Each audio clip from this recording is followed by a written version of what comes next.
Morning students. Today's topic of presentation is fibrinolytics and plasma expanders. So in the previous class, we have understood the mechanism of clot formation and pathological thrombus formation. So in this presentation, at the end of this, we should be able to understand what are fibrinolytics, their classification, mechanism of action, indications, adverse effects of fibrinolytics, and at the same time we have plasma expanders, their mechanism of action, indications, adverse effects. So what are fibrinolytics now? As the name suggests, is the name fibrin and lytics, the drugs which are going to lyse the fibrin. So we have a pathological condition where thrombosis form. As we have seen in our previous class, whenever there is any vascular endothelial wall injury, there is always a platelet adhesion. Then it is uh, again then there is platelet aggregation. This is followed by platelet aggregation. Of course, there is vasoconstriction followed by adhesion and then aggregation. So when there is any vascular injury, so there is a formation of thrombi, which is a abnormal or a pathological clot formation. So the aim of these drugs are to mainly lyse the thrombi and for to reperfuse the coronary arteries which are being occluded by this thrombi. So this is something very important in patients with myocardial infarction. Now, what is the pathophysiology and rationale of using thrombolytic drugs? So as the name suggests, the drugs which are going to lyse the thrombus, they are the thrombolytic drugs. So the main objective is re-establishing the coronary blood flow, which is there due to occlusion of the thrombus, and this limits the infarct size, especially in myocardial infarction. There are various experiments done in the dogs where they have seen that any thrombus which is occluding the coronary arteries, there is a wavefront ischemic cell death. We'll see what is wavefront ischemic death. For this, over the time is a very important prognosis from subendocardium to epicardium. So we have to see that the infarct size is limited and it should not increase, and we have to lyse the thrombus. So these studies, they suggest the rationale of thrombolytic drugs where we have to recanalize and reperfuse the coronary arteries in case of fatal conditions like myocardial infarction, where there is a necrosis in the coronary arteries which will be very determinantal in improvement of the left ventricle function and patient outcome. So the time is very important when we can restrict the infarct size and when we can lyse the thrombus. As the time passes on, there the outcome of the patient changes and the patient may land into a severe condition. There is more chances of morbidity and mortality. Now, wavefront phenomenon of ischemic death is within 15 minutes, if you reperfuse the coronary arteries, the outcome is 100%. But after 40 minutes, you can see in the yellow uh, diagrams, the yellow form, this which shows the wavefront of the infarct size. And as the time passes, 3 hours, the infarct size increases. And after 6 hours, you see there's a total epicardium is also involved, and it passes from subendocardium, and epicardium is also involved with this infarct. So time is very crucial. The golden period is within first 6 hours. If you give the thrombolytic therapy, you can restrict the infarct size and you can prevent the complications. Now, thrombolytic drugs, again, the rationale is various angiographic studies have been done and they show the STEMI, that is, uh, we have ST segment myocardial infarction, which shows that there is a complete occlusion of coronary arteries. Now, this occlusion of coronary arteries is something which is fatal. So, we have to see the various pathological studies which establish that a plaque rupture, that is a thrombus rupture, is the main contributing factor to acute coronary syndromes. Now, acute coronary syndromes vary from the degree of thrombus, which causing the obstruction, ranging from a persistent or a complete occlusion of the coronary arteries, and this relates to your ST segment elevation. So, this is also called as your STEMI, that is ST segment myocardial infarction. But if this occlusion is not complete, that is subocclusive thrombosis there, it relates to unstable angina. This is a picture. In this figure, you can see that there is a complete occlusion of the coronary arteries, and this is showing a occlusion by way of infarct completely occluding the coronary arteries. So in this figure, it is your subocclusive thrombus. So this relates to your unstable angina. Now, what are the benefits why we use thrombolytic drugs?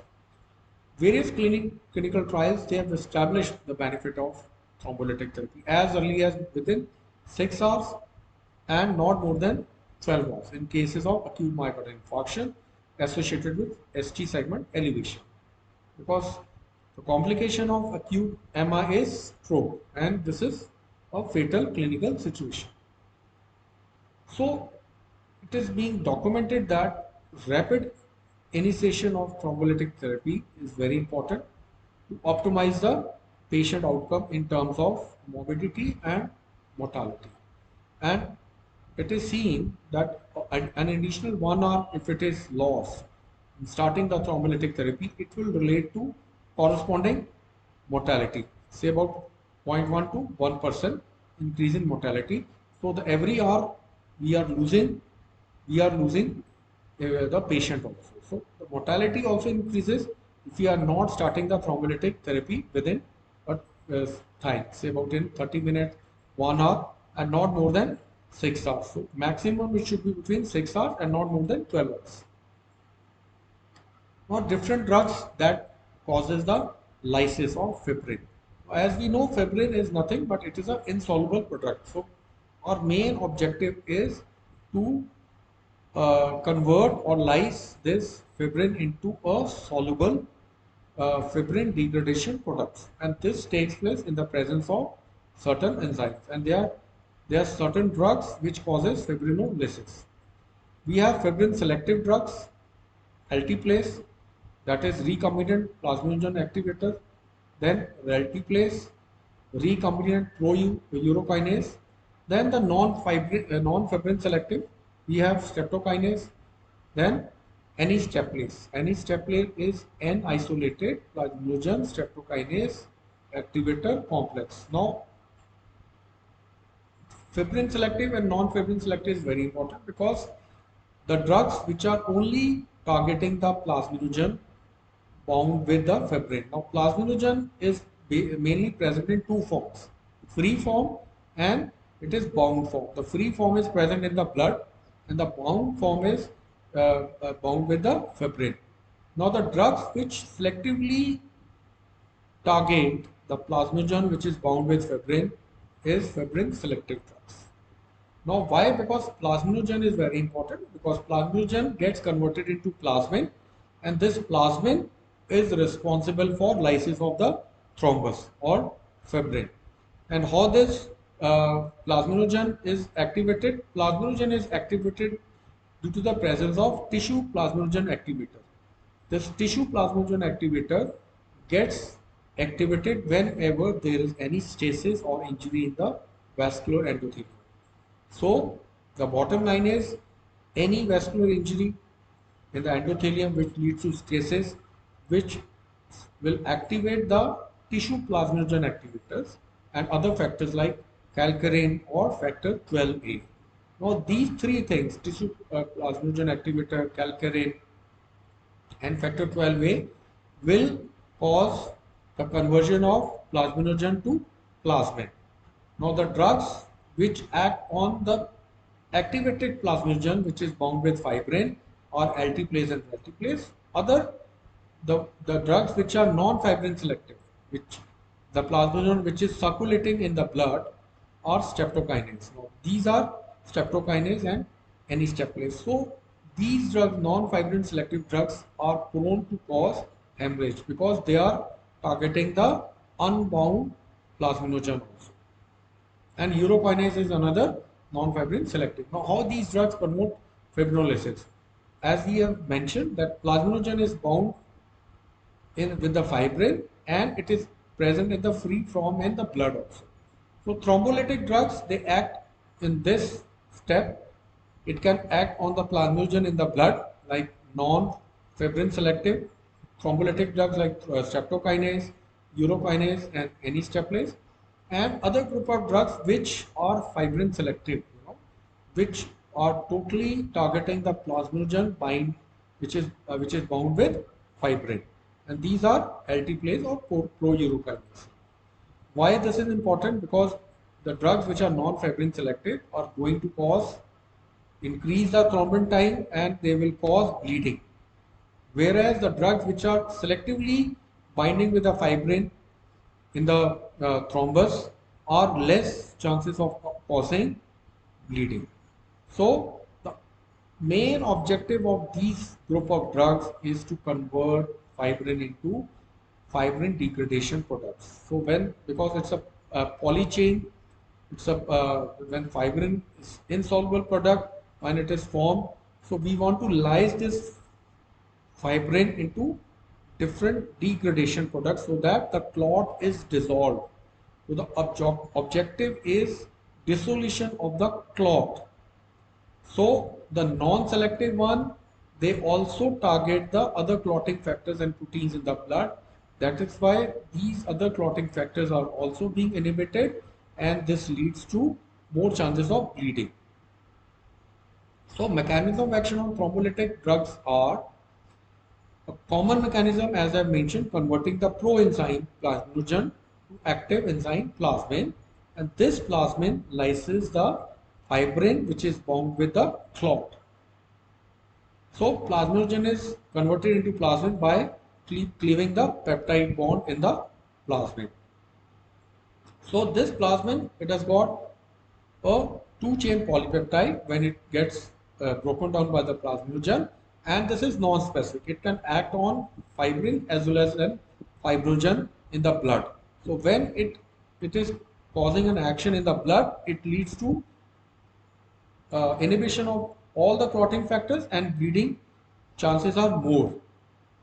So the first drug is streptokinase, which is a non-specific fibrin selective. It is obtained from a bacterial protein produced by group C beta hemolytic streptococci. Now, streptococci is one of the bacteria which is responsible for producing streptokinase. Now again, it binds with plasminogen and forms a streptokinase activator complex with plasminogen. Now this complex lyses the plasminogen to plasmin. Now this plasmin, as I have mentioned, it degrades the fibrin clots as well as the fibrinogen. This is non-specific. So streptokinase is non-specific because it is lysing both fibrin and fibrinogen and other plasma proteins. So this is the main reason why it causes bleeding. The pharmacokinetics, it has got short half-life, just 23 minutes, and this complex is gets inactivated by anti-streptococcal antibodies. So if there is any infection with streptococci in 1 year or 6 months, there is formation of anti-streptococcal antibodies, and this will neutralize streptokinase. So it is always mentioned that streptokinase should not be given in patients within one year of streptococcal infection, or patients which have been introduced with streptokinase. So they cannot be given streptokinase. So it produces effect which decreases the plasma fibrinogen levels for 24 to 36 hours, and it increases the thrombin time also, that is factor 2A, up to 24 hours. So it causes the bleeding time to increase. So most of the studies, they are indicating that time is very important. So all these drugs are time dependent, and it is suggested that 47% reduction in mortality rate take place in patients which are being treated within 1 hour of the thrombolytic drugs. That the symptoms of chest pain which occurs within 1 hour, and you are giving streptokinase within 1 hour of the occurring of the chest pain, there is 47 reduction in the mortality. And simultaneously, within 3 hours, 23%, and after that, only 17% reduction after 3 to 6 hours. So, starting of the first symptom and the starting of the thrombolytic therapy is very important, and it is time dependent. So clinical uses, again, main is acute myocardial infarction. It may be due to causing STEMI, that is your ST segment myocardial infarction, or it can be unstable angina. So it can be given intravenously or intracoronary. It reduces the infarct size because that pathological wave front infarction will not take place, and also it will also prevent congestive heart failure associated with acute myocardial infarction. Second is pulmonary embolism, deep vein thrombosis, which can be very fatal and causes pulmonary embolism also, and occlusion of the arteriovenous cannula. So thrombolytic drugs are mainly indicated on all these conditions. The major side effects, bleeding, because bleeding is because it is going to inhibit or neutralize the fibrinogen present in the blood also. So that is why this also targets a circulating plasminogen as well as fibrinogen in the blood. So there is chances of bleeding can occur. It can be GI bleeding, cerebral hemorrhages can also take place, and the bleeding time is increased. Hypersensitivity reactions also take place because it is antigenic in nature. It can produce allergic reactions like urticaria, rashes, fever, because there can be a previous streptococcal infection which has produced antibodies, or there is a previous exposure of streptokinase. So it should not be given, as I mentioned, within a 1 year of streptococcal infection or exposure to streptokinase. Then we have antistreptylase, which are fibrin selective. Now this is an isolated plasminogen streptokinase activator complex. This is acylated to plasminogen combined with streptokinase. It is a prodrug which gets deacylated in circulation into active plasminogen streptokinase complex. Action are similar to streptokinase, but it has minimum fibrin specificity and minimum antigenicity. Half-life is just 70 to 120 minutes. Now, other thrombolytic drugs are alteplase, that is recombinant plasminogen activators. Now, these are the only difference between alteplase and streptokinase is they are fibrin selective. Now, they are tissue plasminogen activators used by recombinant technology from DNA. The mechanism is again same. The enzyme, because all these A's, alteplase, retiplase, A's means enzyme. So they are enzymes which has the property of converting fibrin into fibrin enhanced conversion of plasminogen to plasma. And this plasmin is helpful in lysing the clot. So when they are introduced into the systemic circulation, it binds to fibrin in a thrombus because it is fibrin selective and converts the entrapped plasminogen to plasmin, and then fibrinolysis takes place. So ultimate aim is dissolution of the clot or the lysis of the thrombus. So therapeutic use is again acute myocardial infarction. It improves the ventricular function also, and also the your complications associated with acute myocardial infarction like congestive heart failure. The main sequel of acute myocardial infarction is acute ischemic stroke. Now, these drugs also improve the neurological recovery, reducing the incidence of disability, and the treatment is very important because it should be initiated. The time factor is very important. Again, I am emphasizing on this point within 3 hours after the onset of stroke, after you are excluding any intracranial hemorrhage. Pulmonary embolism, acute massive pulmonary embolism, again they are being given. It can be associated with deep vein thrombosis. Next is alteplase, the pharmacokinetics. It is the half-life is short, about 5 minutes. Side effects are again same, bleeding tendencies. It can be GI bleeding or cerebral hemorrhages. Allergic reactions are less, but it causes anaphylactoid reactions like laryngeal edema, rash, and urticaria. It has been reported with altiplase. Other group of drugs which are fibrin selective are reticlase and tenecteplase. They are different from altiplase in terms of their half-life. So again, they are being derived from human tissue plasminogen activator by recombinant technology. The main advantage of these drugs are they are fibrin selective. So there are less chances of bleeding because they are not going to target the circulating plasminogen. Longer duration of action.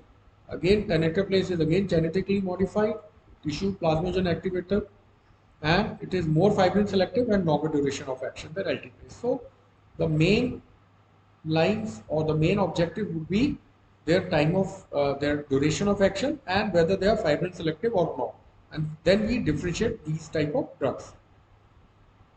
Urokinase is an enzyme which is produced by the kidney and found in the urine. Again, this is also one of the non-selective fibrin selective.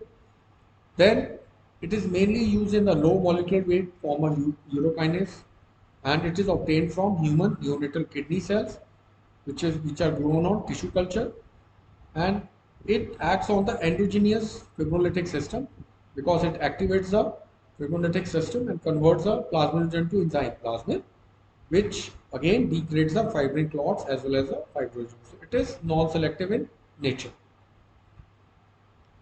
So urokinase is administered by intravenous infusion, and it is rapidly cleared by liver with an elimination half-life of 12 to 20 minutes. Clinical use is again in case of lysis of the thrombus in acute massive pulmonary embolism, where it is a fatal condition and you have to lyse the emboli as soon as possible within 6 hours of the situation. It's a clinical situation where it can be fatal. So within 6 hours you have to start the thrombolytic therapy. So contraindications of thrombolytic therapy would be absolute recent head trauma or cranial tumors, hemorrhagic shock which has taken place in the past, any stroke or cerebrovascular events within 1 year, active internal bleeding, it can be GI bleeding or cerebral bleeding, major surgeries within 2 weeks, and the relative contraindications are active peptic ulcer, diabetic retinopathy, pregnancy, and uncontrolled hypertension. Because uncontrolled hypertension, again, there are again chances of bleeding. So it should not be given. Next, we will discuss plasma expanders. What are plasma expanders?